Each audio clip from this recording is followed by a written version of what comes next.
Peter, can you tell us about the return on investment and the value of VermisTerra? Right. VermisTerra is not a cheap product, but it is a valuable one. There is, I said earlier, it is a biological wonder, and that's not an exaggeration. There is nothing like it.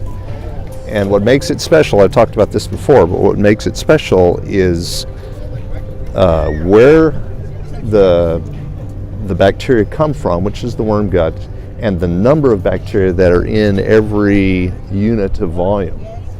Nothing else can approach that, and because of that number, those bacteria can do things that we've never seen before.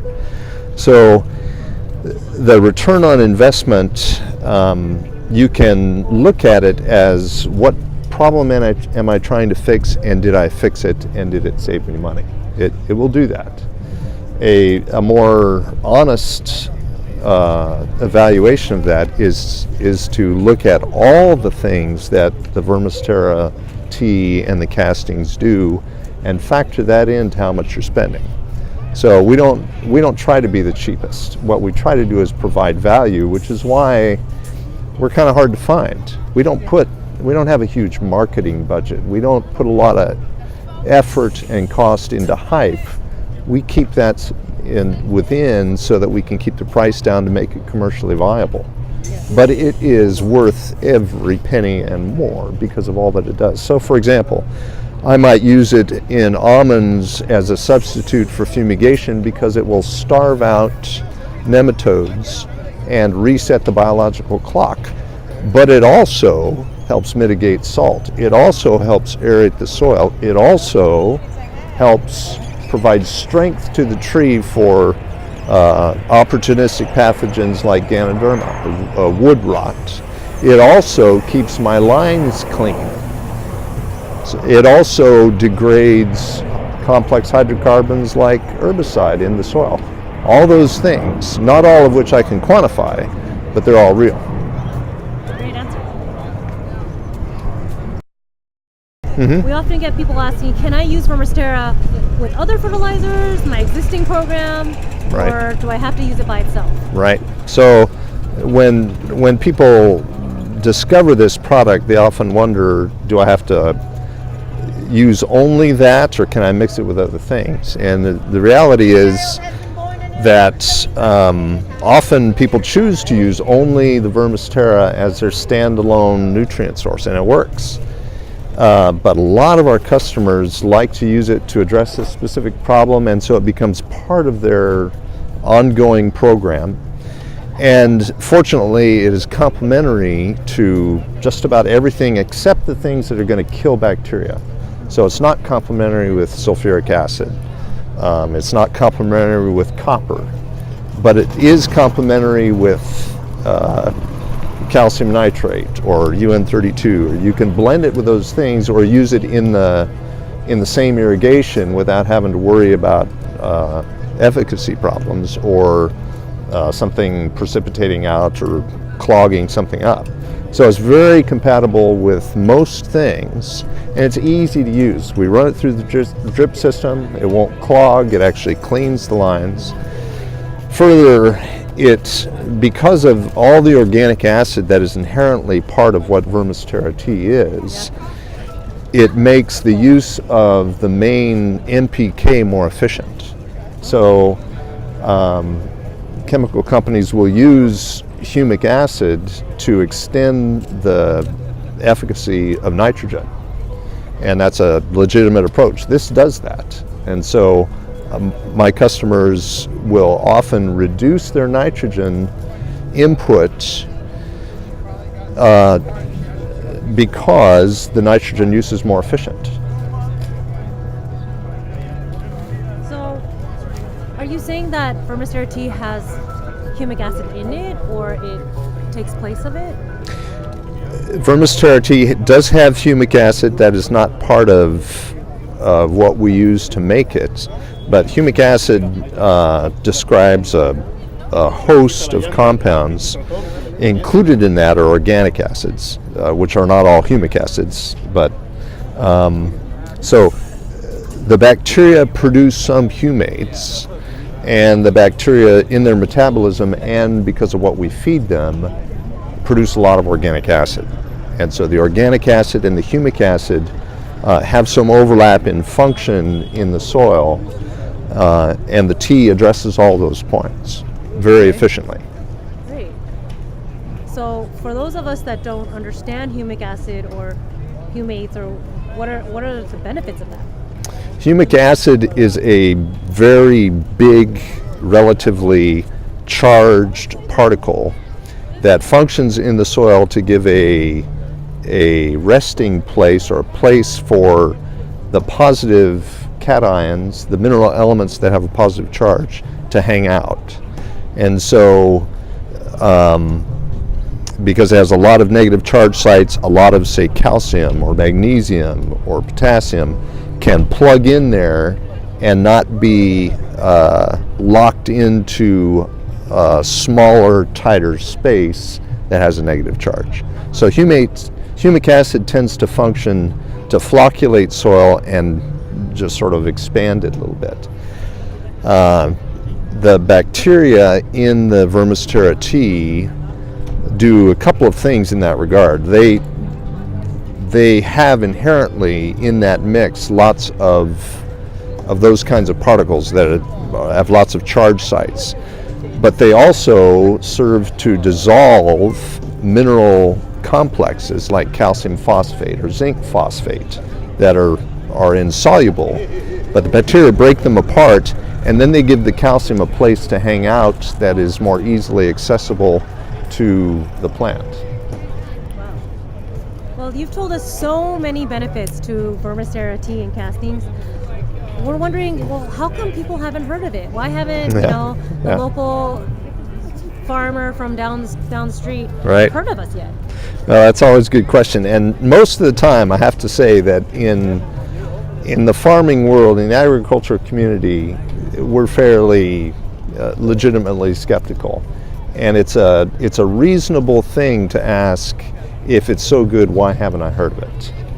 Occasionally, even rarely, something comes along that is so different that no one knows how to explain it. People are sometimes a little afraid of it because it's too fantastic. This is one of those times. This is everything that it claims to be and more. We don't even understand all of how it works. We just know that it does, and are trying to create legitimate models to think through it, because it's so different and does things we haven't seen before. So people haven't heard of it because no one else has been able to produce it. So JL Organics is the first, in my view, worm farm nationally that has been able to commercialize this quality of castings, and the only one that makes this stable, concentrated live tea from the castings. Nobody else can do that. And because nobody else can do that, and this is a family-run operation that is very efficient and doesn't use the conventional means of promoting soil amendments. So that's why people haven't heard about it. It's new, it's different, and it just hasn't had the kind of exposure. And that's kind of what we're trying to do here, is let people know about this, because this is the most fantastic thing to come along in our lifetime. And if Steve ever stopped doing it, we wouldn't see it again in our lifetime. It can't be reproduced the way he's done it. So I want to encourage the people that are watching this video. I don't expect you to believe everything I say, but I do encourage you to try it, because there's nothing like seeing this effect on soil and plants for yourself. And then you begin to ask the questions of what else can it do? And you will be amazed. It is part of the answer for every intractable problem in the agricultural community that I can think of. That's a big statement to make. I put my reputation on the line there. But I've applied it to every problem in my world of agronomy, and it always works. So what can you say? Yeah. Wow. Well, Peter, thank you so much for your time My today, pleasure. and for sharing all your wealth of knowledge to make this easy to understand for all of us and our viewers. And we're going to put his contact information down Great. below in the video. Thanks, bye. Thank you. Hi everybody, we're here today at the World Ag Expo and I'm here with Peter. We're going to be asking him some more questions to learn more about VermisTerra. So Peter, we wanted to ask about the return on investment on using VermisTerra compared to other products. Like, how does it affect fumigation, yield, and other costs? Okay, yesterday we talked a little bit about return on investment, and I gave sort of a broad answer to that. So I wanted to give you some specific examples today and take a little bit deeper dive into that. So one example is that we use the worm products, both the tea and the castings, as a substitute for chemical fumigation. And the context for that has been in almond orchards that are replanted directly in the same spot that the previous orchard was taken out of the very following year. This is a practice that is currently not done without fumigation because of the pressure from nematodes and from just the harsh biology that a mature orchard has for young trees. What we found is that when we use the castings with the tea for what has been in the past about $350 an acre, we can completely eliminate the chemical fumigation, which is about 3 times that, and very effectively replant the orchard. Again, the tea is not a nematicide. What happens is the tea consumes the food that lures nematodes, so it just effectively starves them out or keeps them from thriving. And we have data that shows the nematode count before we planted, before we treated, and after a year later. And the count goes from high to none. And that's pretty spectacular. And the trees thrive because you're not killing all the biology for sake of just getting to the bad stuff. You're allowing the natural biology to gain the upper hand, and that's what the tea does. So the return on investment is you just save $600 an acre by using a more gentle, friendly program. In the in a broader sense, the return on investment is a hard thing to completely capture when talking about the worm products because it does so many things. And one way that I like to look at it is that when you have a specific problem that is eating into your profits, let's say it's you have a soil with high salt pressure, and that is reducing your yield in an almond crop.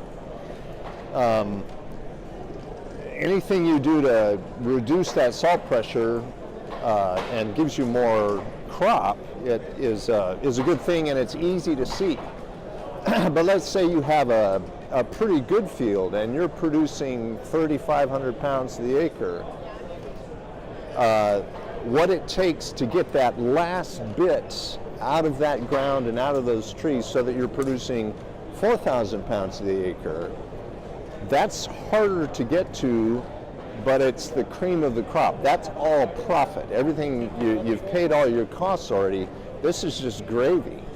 And that's one of the things that's exciting to me about the tea and the castings is it's one of those tools to get that last 10% of crop value, because that requires getting that plant to run on all cylinders, to express its genetics freely, and to run without anything being rate limiting. And nothing does that like the worm products, and because they take away those things that are holding back the soil, that are holding back the tree, and allows things to run freely and get that extra value. So whether you're a grower that has a problem you can't fix and you need help getting past that hump, or you're a good grower that is trying to maximize your profits out of a crop, there isn't anything better than the worm products for that.